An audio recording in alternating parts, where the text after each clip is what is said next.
Ah, c'est une étrange aventure que ce roman. Une aventure et un pari. Disons que j'ai cherché à rompre avec le schéma narratif classique. La découverte d'un ouvrage d'un auteur britannique m'aura encouragé, je l'avoue. Le livre multiple. L'auteur y développe l'idée joliment formulée d'un roman qui ne veut pas en être un. Et Molière m'a tué, c'est tout à fait ça. Une sorte de série-fiction, ou comme dirait Kundera, il s'agit de nouvelles emboîtées, une autre façon de dépasser la linéarité.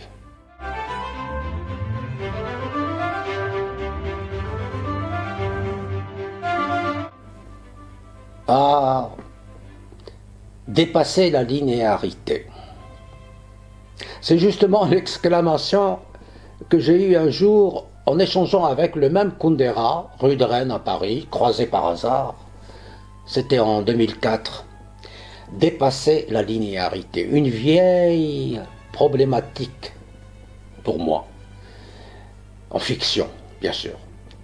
Combien de fois a-t-on théorisé sur la structure d'un roman comme Nedjma, de Kateb Yassine, par exemple.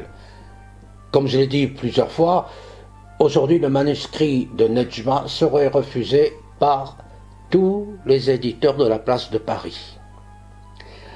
C'est que d'après les commerciaux siégeant dans les grandes maisons d'édition de Paris, le lecteur contemporain a besoin d'aller de A à Z sans détour ni dégression. Or, moi, lecteur, une fiction où l'auteur me prend par la main ne m'intéresse pas.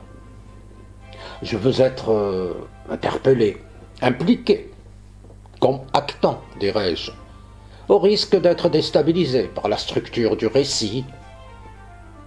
Impliquer le lecteur, justement, c'est ce que j'avais tenté de faire dans un précédent roman, un roman noir, L'homme de la première phrase, publié par François Guérif en 2000 aux éditions donc Rivage Noir. Mais quid de l'homme des accords déviants? Ici, le personnage Larbi est aussi un Algérien réfugié en France après une fatwa lancée contre ses adaptations en arabe du Tartuffe de Molière, des femmes savantes surtout. Alors que son pays s'apprête à commémorer les 60 ans de son indépendance, il se retrouve engoncé dans la peau d'un personnage obnubilé par la défense de la langue française qu'il engage dans une croisade surréaliste contre ce qu'il appelle les accords déviants. Un côté fada qui lui faudra le surnom de Mejnoun de Molière, le fou de Molière. Clin d'œil à l'un des plus célèbres contes arabes, Mejnoun Leïla, le fou de Leïla, qui inspira Louis Aragon pour le fou d'Elsa.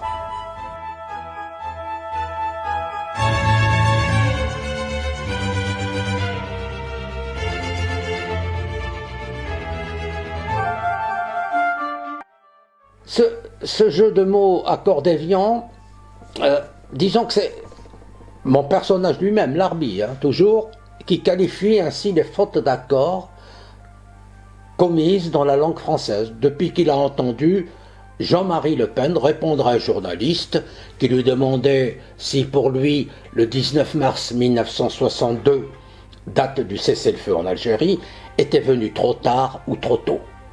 Et Le Pen de répondre: il n'aurait pas dû venir du tout, car je pense toujours que les accords déviants, ce fut une erreur historique. Et je dirais même plus, une faute.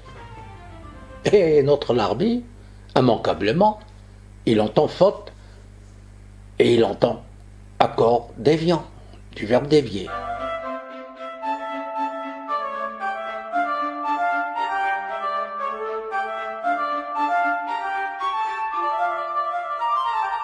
Ah, ça, oui, bonne question. Pourquoi francophone de souche? C'est une manie chez moi, le détournement des formules établies. francophone de souche, alors que le lecteur sait très bien que Larbi est de parents algériens, bel et bien algériens. Disons que c'est une manière de souligner son rapport à la langue française. Il n'a pas baigné tout petit dans la langue de Molière, non, mais il l'a si bien assimilée qu'il peut en jouer à sa guise, comme si elle était sa langue maternelle. La formule est un peu provocatrice, ce qui ne manque pas dans le roman même, de faire réagir un personnage sur un ton sarcastique qui dit à Larbi « francophone de souche ». Pourquoi? La langue française est ta langue maternelle? Tu es donc comme ces Algériens pour qui la mère c'est la France, c'est ça?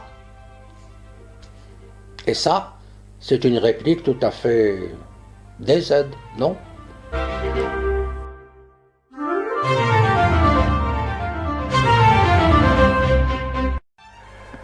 Comme je l'écris dans la note au lecteur, aux yeux de Kundera, tout personnage est un ego expérimental.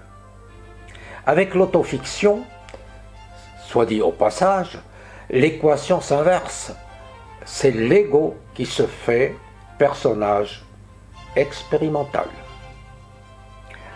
Dans Molière m'a tué, je tente une expérience inédite à mon sens, celle d'un personnage intermittent, courant d'emploi en contre-emploi au gré des offres de l'agence Rôle-Emploi, chargé des intermittents de la fiction, comme il y a des intermittents du spectacle.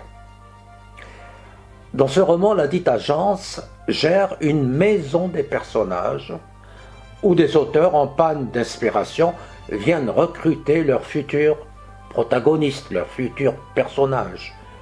Comme dans l'ancien temps, les employeurs allaient sur la place du marché recruter leurs futurs employés.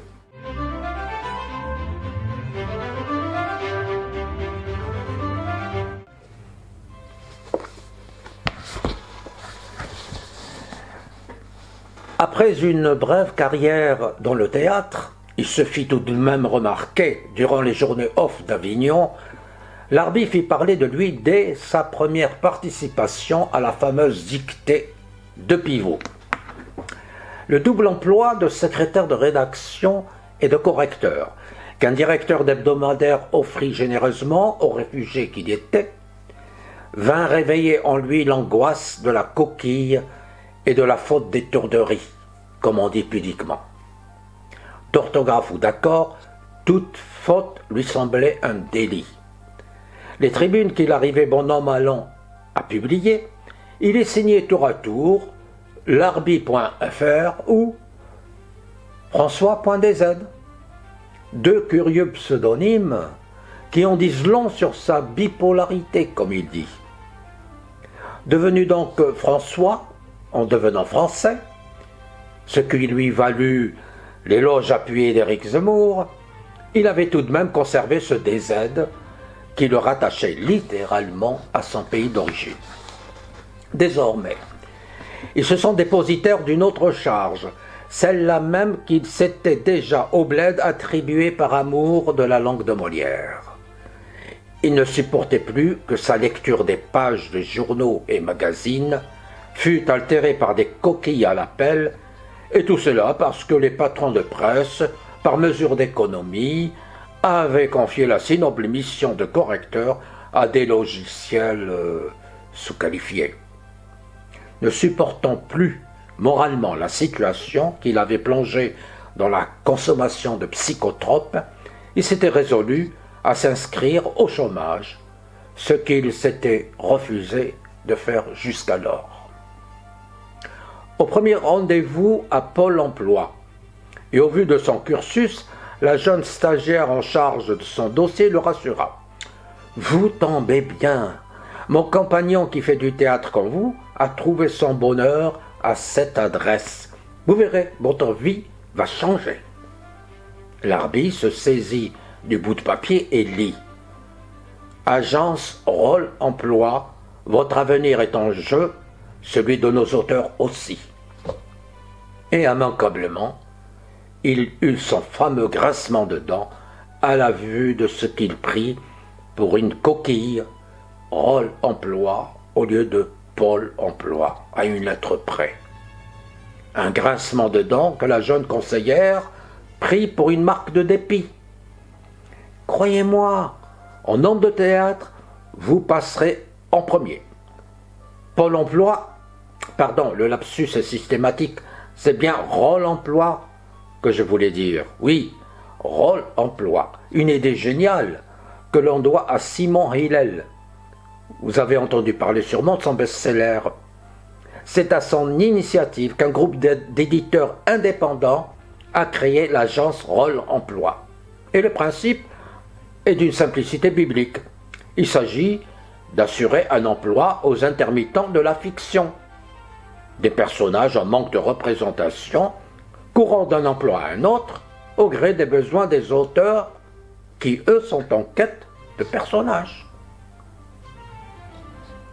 Oui, songea-t-il, après 6 personnages en quête d'auteur, voilà bientôt 6 auteurs en quête de personnages.